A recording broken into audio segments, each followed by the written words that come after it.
On parle ici rien de moins que de la capacité de voyager au-delà de la planète grâce à des propulseurs à antigravité, des bases situées sous la glace en Antarctique, de portails temporels et plusieurs autres prouesses technologiques à peine croyables.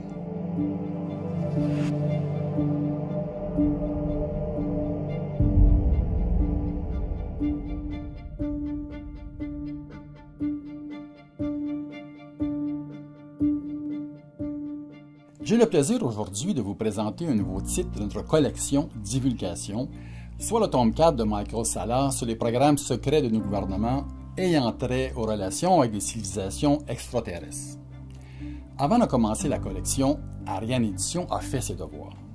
D'ailleurs, j'ai bien aimé faire de la recherche sur cette thématique et participer à plusieurs grandes conférences sur le sujet avec des intervenants de haut calibre provenant du complexe militaro-industriel.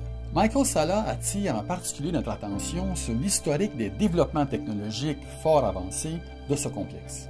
Malgré un système hautement sophistiqué et compartimenté pour cacher ses programmes à l'humanité, Michael Salla a su fournir, par ses recherches et son accès à des lanceurs d'alerte issus de ces programmes, des documents historiques et des éléments de preuve fort significatifs.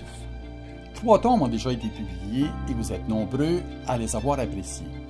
Cette fois, le tome 4, Émergence du Dragon Rouge, aborde l'évolution très rapide des programmes secrets de la Chine et leurs conséquences possibles pour l'humanité. Vous savez, depuis plus de 30 ans, Ariane Édition est connue pour ses livres sur la grande thématique de l'éveil spirituel. C'est notre spécialité.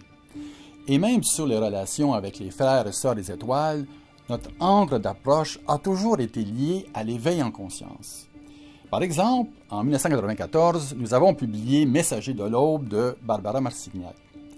Des enseignements des Pléiades ayant trait à l'interaction entre notre éveil et des transformations au cœur même de l'ADN. Ce livre traitait de la mission de la Terre en tant qu'une des 12 bibliothèques galactiques. Il traitait aussi de l'implication passée et présente des Pléiadiens ici, ainsi que du processus planétaire actuel vers une autre conscience de 5e dimension.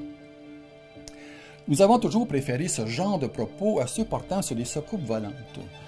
Mais nos recherches actuelles nous amènent à comprendre que les agences secrètes de nos gouvernements sont à planifier une divulgation partielle, mais encore remplie de désinformation et manipulée. Dès lors, il nous a semblé notre responsabilité en tant qu'éditeur, qui se voit comme une interface avec les guides de cette humanité, de sensibiliser nos lecteurs à ces programmes secrets. L'accès à la vérité à ce sujet n'est pas du tout évident, mais nos auteurs nous font faire des pas importants vers celle-ci. Par exemple, le colonel Corso, dans son livre Au lendemain de Roswell, témoigne de son implication directe dans les programmes de rétro-ingénierie de technologie provenant de vaisseaux E.T. s'étant écrasés en 1947 près de la petite ville de Roswell au Nouveau-Mexique. Nous avons donc un haut gradé de l'armée américaine qui raconte son vécu en tant qu'intermédiaire entre l'armée et les industries de pointe américaines pour développer, à partir d'artefacts E.T., de nouvelles technologies. Par exemple, cela a permis l'invention de choses aussi pratiques que les transistors et la fibre optique. Corso dit aussi avoir vu des corps extraterrestres récupérés par l'armée. Un autre auteur qui effectue un travail extraordinaire en faveur d'une divulgation complète est Stephen Greer. Dans Non Reconnus, il nous présente une trentaine de témoignages d'insiders au risque de leur vie pour plusieurs. Un autre livre fascinant est Les Gardiens de Dolores Cannon. Une vision autre est ici apportée sur le phénomène des abductions. La Terre est aidée dans son processus d'ouverture au cosmos. On ne doit pas oublier que même si nos gouvernements ne souhaitent pas que nous ayons accès à la vérité sur leurs programmes secrets, les différents peuples extraterrestres ici présents sont aussi à gérer comment se révéler à nous. C'est tout de même très complexe de révéler l'étendue de ce qui est impliqué à une humanité autant figée par le conflit et la peur. Sur une note personnelle, j'ai vécu une expérience qui m'amène à considérer que ce livre, Les Gardiens, est juste et fort pertinent. La dernière nouveauté de notre collection automne 2020 est le livre Rencontrer les hybrides de Mendoza et Lam. On le sait, c'est d'abord à l'intérieur de chacun que la transformation doit se faire. C'est en élevant notre conscience que nous transformerons notre monde. Est-il si étonnant, dans cette ouverture à la vie dans le cosmos dont nous faisons partie, que certains se soient donnés pour mission de naître avec un ADN hybride extraterrestre? Ainsi, Rencontrer des hybrides nous offre le témoignage de 8 personnes disant posséder un ADN hybride humain extraterrestre. Essentiellement, ce livre nous parle de compassion et de transformation. Il nous parle de la grande beauté de la planète et de son importance, mais aussi de sa fragilité actuelle à cause du traitement infligé par l'humanité que ces personnes sont venues aider. Mais il y a aussi des témoignages assez bouleversants. Voici un exemple. Un chapitre aborde l'expérience d'une dame qui dit avoir un ADN hybride reptilien. Gardons à l'esprit qu'il existe quelques factions reptiliennes et que la majorité d'entre elles semblent pacifiques.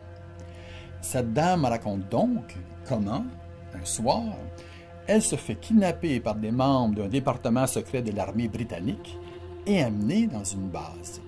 Là, on la soumet à un traitement essentiellement composé d'émissions de fréquences, forçant l'activation de l'ADN reptilien qui la transforme, phénomène de shape-shifting, en être reptilien. Elle raconte qu'une fois dans un corps reptilien, elle a alors accès aux facultés psychiques très avancées de ce peuple, et que non seulement elle peut lire les pensées des soldats, mais aussi interférer avec leur technologie par la pensée. Tous ces livres vous offrent du très bon matériel sur cette grande aventure de la divulgation des programmes secrets de nos gouvernements. Et surtout, l'accueil en conscience de nos frères et sœurs du cosmos. Pour ceux qui souhaitent en savoir davantage sur la Fédération, en particulier sur le Haut Conseil de Sirius, et la grande histoire de nos liens avec la constellation d'Orion, je conseille Mémoire d'Orion. Ils comprendront mieux alors le plan divin qui inspire notre présence ici sur cette sphère de vie, si importante pour un grand nombre de systèmes solaires. Meilleures salutations.